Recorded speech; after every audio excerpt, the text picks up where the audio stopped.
9/10 of a second between Rins' current top spot. He has a glimpse at the big screen. He'll have a look at the timing tower as well, and he'll feel pretty good about life at the moment, seeing number 42 right at the top of the pile. For how much longer will he stay there, though? He won't really be bothered about the headline-grabbing top spot. It's all about being in that top 10 at the end of play in FP2. That's that long left-hander that torches the rear tyre. They're going up through 3 or 4 gears and hammering it. This is good news. Well, of course, Sai had a chat briefly at the end of FP1 with Suzuki's new team manager, Livio Supo, and that's going to be a massive weight off the shoulders of Shinichi Sahara, who we just saw there, the Hamamatsu factory's project leader. He can now concentrate on what he does best, and that's engineering.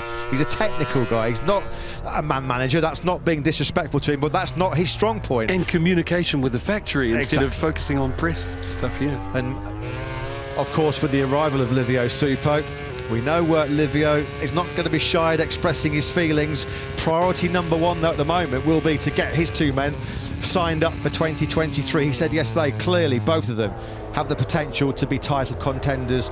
Joan Mir has already been linked with moves potentially to Yamaha or Honda, but the good news was pre-weekend here in Qatar, he's making all the right noises about wanting to re-up a game with Suzuki. I'm sure that's delighted Livio Supo after a couple of days in his new job. Well, Mir basically said if Suzuki give him what he needs, he's going to stay. And Suzuki looks like they have. So, and I'd be sad to see him go because Suzuki won't be as strong without Joan, you know? Absolutely. It's absolutely pivotal, essential that they find a way to keep Joan Mir on that GSX-RR next season. Jorge Martin, we said he was a one-lap specialist and an incredible rookie season in MotoGP last year. He's putting the hammer down again here late on in FP2. Fabio Quartararo, estimated P5. That's exactly where the Frenchman's gone. Now, that gives him a little bit of breathing room in this FP2 session, a 1:54.035. He's about 4/10 of a second clear now of that place in 10th, which is held by Enea Bastianini. Here comes Joan Mir. He's making good use of those new soft tyres as well. Bagnaia, he's on the cuff side, 9th. Guys, Fernandez just put a 54.8 in. Raul, the rookie, and he's not on quite the same level machinery. He was locked together with Gardner just till now. I was keeping an eye on them, and he's just gone faster than Binder has in this session. Amazing.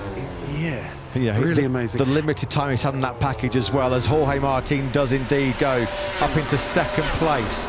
Pecco Bagnaia is on the move as well. He's on the move up to 5th spot, a 1:53.971. Of course, much of his FP1 session was cut short by that crash into turn 6, so Bagnaia, no great surprise, he's found a whole chunk of time, and the dream start to 2022 goes on for Suzuki. Alex Rins was top 3 in this afternoon's earlier session. We've now got a Suzuki 1-2.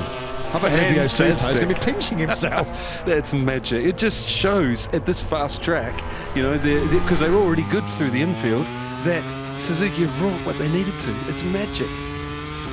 Yeah, happy days at the moment then for the factory Suzuki team. It's Rins from Mir. What about the 2 Repsol Hondas side by side, and Marc Marquez using a bit of slipstream there, was he, behind his teammate Pol Espargaro, with that clear air dragging him down that near 1 kilometre start-finish straight. He bagged a 1:53.467, which has put the Repsol Honda man back on top of the timesheets. He's been there a couple of times already so far in this session. Anxious faces looking on in the Ducati Lenovo camp, because they know that Jack Miller in 5th place. Is he safe and secure with that 1:53.870?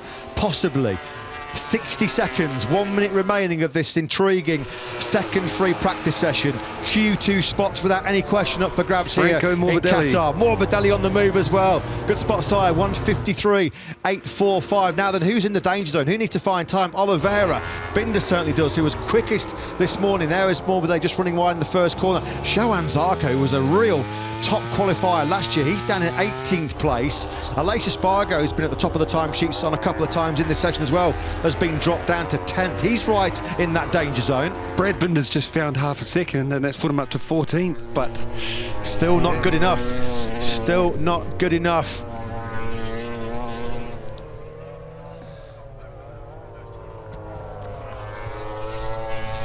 Morbidelli, I got to say again, I was holding my breath, hoping we'd see him back, because he's already proved to be in that group. I'm talking about consistent excellence, but we lost him last year with that injury, and if he can get back, we're going to see an even bigger group fight for that championship.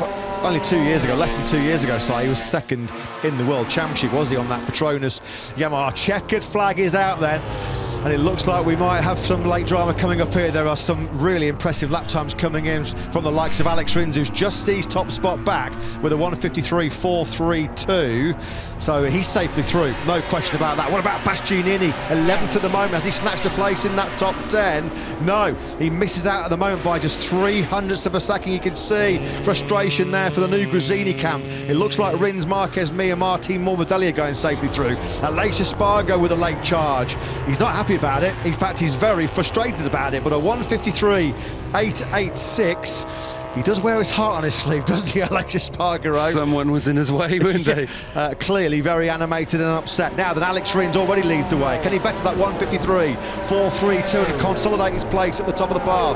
No, not quite, but job done. What an opening night here in Qatar for the factory Suzuki team. The X-Star boys starring in that opening session. Alex Rins running in hot into that first corner. I guess that's with that slipstream there. He just got sucked in 5, 6, 7 k's an hour, a little bit quicker, just missed his braking marker. He will not care one jot, because at the moment it looks like Alex Rins is going to take top spot and set the fastest time on day one here in Qatar with a 1:53.432. So your top 10 with the checkered flag out and nobody else going to improve will be Rins. Marc Marquez back in style after missing the first two and last two Grand Prix of last year.